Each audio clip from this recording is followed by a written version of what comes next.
This episode of Community Updates is brought to you by Pinnacle Bank, the way banking should be.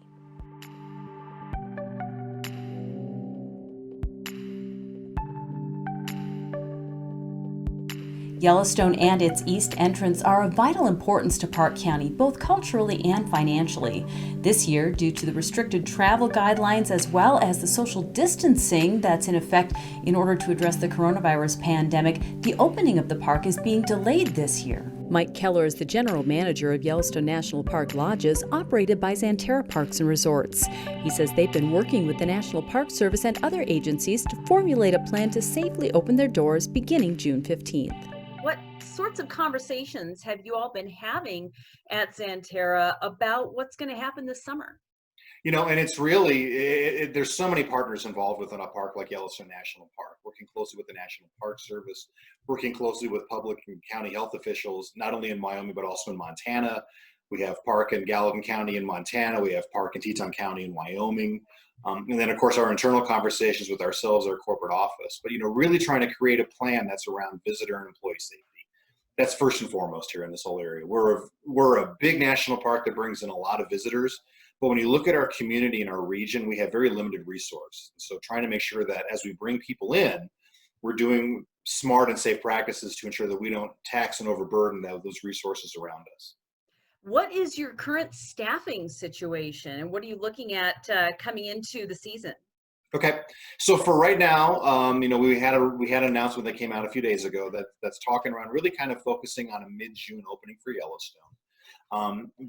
Those decisions were made around public health guidelines again. How we can house employees, how we can safely keep employees in employee housing and interact with visitors at the same time. So based upon that, the decision was made we would start with cabins with private bath for guests and opening campgrounds as well. And so we're going to start that process June 15th, 17th, and 19th. Because of this, we're going to have fewer staff than we've had here historically. On an average year, we hire about 3,000 to 3,200 employees to come in and support us. We're going to start the year with about 800, and we're going to monitor the situation. And as we continue to learn about COVID-19, and if we feel we can make those safe decisions for our employees and for guests, we are hoping to expand our services as the year progresses. But as of today, right now, knowing what we know, we're kind of starting slow. We don't want to get too far ahead of this, so we don't want to make decisions that put the community at risk. So we want to do what we think we can handle first, and then we'll grow our services as conditions allow. So no restaurants, just the cabins, or what are you looking at as far as food? Okay, so this first phase of opening is going to be cabins with private bath, and we're going to have grab-and-go services in the dining facilities we'll have open. So Mammoth and Old Faithful, the fast food restaurants, you can walk in, place an order, grab your food, and go. A couple of cafeterias will open, same kind of a standpoint. You can walk in, place your orders, and go at this time. Now, again, as things evolve, if crowds are allowed to be in larger gatherings, if we can expand those food services, yes, we would definitely open hotel rooms and open dining rooms at a point to be determined. With the National Park Service, you're in constant communication with them. You're kind of a coexisting there, and you're really dependent upon each other for the enjoyment of the park for the visitors. What have you talked about regarding buses and tours and things like that coming through? What have you heard from the tour buses? It's I think everybody's kind of monitoring, evaluating the situation as it goes along. So I haven't received any official guidelines at this time from the National Park Service around tour buses. I know there's conversations taking place with public health about that. But I would say at this moment, we're still kind of waiting for that decision to be made. We're hoping sometime this week or early next week to get the announcement how the park is going to open to the public. And Cam Shawley, our superintendent, has been very clear that it's going to be a very gradual opening. There'll be a period of time, I think, where they're going to open the roads to Yellowstone and allow visitors to come in, but there may not be any services open at first. Then we'll start working with a few services, and again, kind of that gradual expansion, but not doing anything too sudden, too extreme to put us in a situation where we'd have to retract and start closing services again. How many people do you have on hand right now that have you had to make any layoffs or things like that? We have about 150 true full-time year-round employees and another 300 to 400 or so that we call core. They work about 10 months out of the year. Some of those positions we did furlough or lay off for a period of time, but we're starting to bring people back on now that we think we're going to be getting into our summer operations again. So. Gift shops, things like that are also under your purview. Tell me a little bit about what the plan is for those and the other services that Santerra offers. Good. From a retail standpoint, we have modified our occupancy per store using a calculation that's been provided to us by the state of Wyoming about square footage, number minus fixtures divided by 36 for a 6-foot radius around people, and then that gives us a number that we can have for occupancy. So when our gift shops, again, our first phase, when we finally open, we're going to be very conservative, and we'll have a maximum number of people that'll be allowed in per store. So we'll have somebody at the door kind of managing the traffic flow to make sure we don't have too many people in the store at one time. And we'll have our employees in the store walking around with guests to make sure they're being respectful of the 6-foot distance with each other. Some other services we provide in Yellowstone, horseback rides, for example. We will be offering horseback rides in the canyon area this summer. That will be happening when we open. Our marina will also be open, so we'll be having boat services. However, the scenic cruiser boat, which is where you would take 50 people and put them on a very narrow space, we're not going to have that for the year. Again, trying to keep people socially distanced. And finally, our internal historic yellow bus and tour bus operations at this time, same scenario. Because of limiting of crowds and people in the space, we just can't operate those at this time. How are you directing your employees and your staff regarding sanitizing and really upping that game? As we've built our staffing models for the summer, we've added employees that are solely going to be, wiping down public areas and cleaning back of house areas, more sanitation in our kitchens. We actually have dedicated sanitation managers at every location when we're open this year that are going to be tracking and managing PPE, personal protective equipment coming in for our staff, ensuring that we're keeping areas clean and sanitized with visitor spaces. And we'll be in constant contact with public health officials as well, ensuring that our practices are meeting their best practices and learning, best ways to manage this.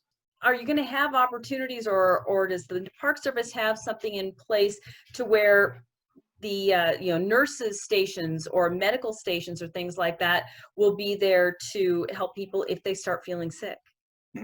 MedCorps provides the medical services within Yellowstone National Park, and I know that they've been in communications with the National Park Service to finalize their plan for the summer as well. At this time, I don't have anything official or final. The clinic here in Mammoth is open; it's open year-round. So that's been it's been staying open.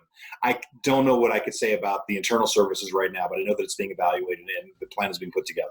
Keller says they've been carefully watching other public areas around the country to see how they're dealing with crowded outdoor situations. Yellowstone is a very popular destination, and we bring in people from all over the country and from all over the world with that visitation. And as we've seen certain areas in the country start to reopen, it's been inconsistent, I think, how the public has been maintaining that social distancing. You're seeing beaches open in parts of the country and everybody's kind of flocking to those beaches, and they're not practicing that standpoint. So it'll be interesting to watch how, as people come to our region, when Old Faithful's due to erupt in the afternoon, and you might have 2,000 visitors there. How is that going to be handled on the boardwalks with people around there? And that's something I think that we're all good as we kind of come out of this hibernation due to COVID, learning how to interact with each other once again, but still being respectful of social distancing to ensure that it's safe for everyone. So will you have dedicated people out there who will be, looking at social distancing, encouraging people to social distance, or will that be up to the Park Service? That area would be up to the Park Service. We will be doing it within the facilities we operate within Yellowstone. But yes, there are certain parts of the park that are on the National Park Service's land assignment that they will be responsible for managing. And one more question. I'm sure that you've had conversations with your counterparts in other national parks around the country. What are some of the things that they're facing that we don't have to worry about here, or vice versa? I would say overall it's kind of pretty similar in its dynamics. There's some national parks that have public transportation in them, like Zion, like Yosemite. So they're having to rethink or Grand Canyon. They're having to rethink how they're going to have visitors on buses with shared spaces, working on that kind of stuff, and just managing gates and employee interactions and gates and visitor interactions as people are coming into the parks to ensure that you don't have large lines, large crowds, again, that kind of stuff. So, we look forward to seeing everybody this summer once we get open again. We want to be as safe and responsible as we can, though, and ensuring that we take gradual, safe steps to get this park open. What we believe to be today, I can pretty much with assurance to say it will not be the case a week from now, a month from now, 2 months from now. We want to open more services and allow people back into these historic buildings and historic structures. But again, we have a responsibility to ensure that it's done safely for our employees and for the visitors coming to Yellowstone. Mike, thank you so much for your time today. I sure appreciate it. And I know everybody who's listening to this will also appreciate the information straight from you there in Yellowstone. And thanks to you and to all of your staff for really doing your best to make sure that we have a great experience. Well, thank you. It's our pleasure. Hope we do. Hope to see everybody this summer. We hope so too. Thank you, Mike, very much. Thank you. Santerra officials say that reopening of lodging and other services in Yellowstone National Park will follow guidelines of the CDC, respective states, and the National Park Service. Specific details on new protocols and procedures will be announced over the next few weeks and posted online. Thanks for tuning in to another Community Update. Pinnacle Bank has a long history of being an unwavering partner to the Cody community, and during this time, it's no different. They're here for our businesses, families, and neighbors. If you have banking needs or questions, contact them at 527-7186. Pinnacle Bank, the way banking should be.